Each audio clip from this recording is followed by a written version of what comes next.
पूरा विपक्ष आज बोल रहा है कि बिहार के चुनाव में वोट चोरी हुई है, लेकिन हकीकत इससे कई ज्यादा पेचीदा है।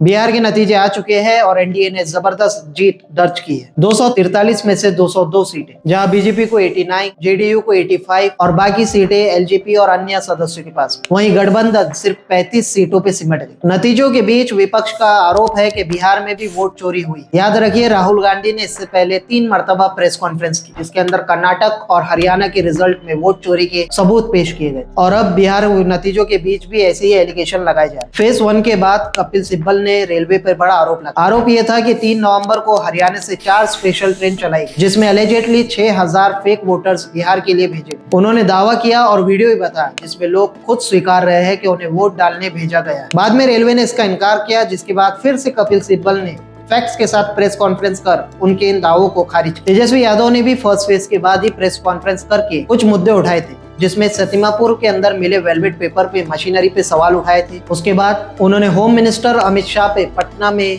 कैंप करने और कुछ अधिकारियों को इंस्ट्रक्शन देके कुछ जगहों पे टारगेट करने का आरोप लगाया। उन्होंने कहा था कि बिहार के अंदर 1650 सीआरएफ की कंपनीज की टीम आई है, जिसमें से 208 बीजेपी रूल स्टेट से ही मंगाई गई, जिस पर उन्होंने सवाल खड़े किए। कांग्रेस नेता पवन खेरा ने तो अमित शाह पर आरोप लगाया था कि वो होटल में ऑफिशियल्स के साथ गुप्त मीटिंग कर रहे हैं और उन होटल के कैमरों को न्यूज़पेपर से ढका गया। अक्यूजेशन अपनी जगह, लेकिन बिहार की जनता ने एनडीए को पूर्ण बहुमत दिया है। कांग्रेस सिंगल डिजिट पर आ गई, आरडीजी का बेस भी सुकड़ गया। इसलिए इसे सिर्फ वोट चोरी कहना अपोजिशन की कमजोरी को छुपाना हो। पॉलिटिकल एनालिसिस योगेंद्र यादव ने 3 सीधी बातें बताई। पहला, एनडीए का गठबंधन ज्यादा बढ़ा। दूसरा, एनडीए का कास्ट बेस ज्यादा बढ़ा, जबकि महागठबंधन सिर्फ मुस्लिम यादव पर निर्भर। और तीसरा, महिलाओं का रुझान एनडीए की तरफ ज्यादा रहा। इसकी वजह रही कि इलेक्शन से ठीक पहले मुख्यमंत्री योजना के तहत 10,000 रुपए हर महिला के खाते में डाला गया। उनका कहना है कि इलेक्शन कमीशन का रोल सवालों से घिरा है, लेकिन पूरा दोष उस पर डालना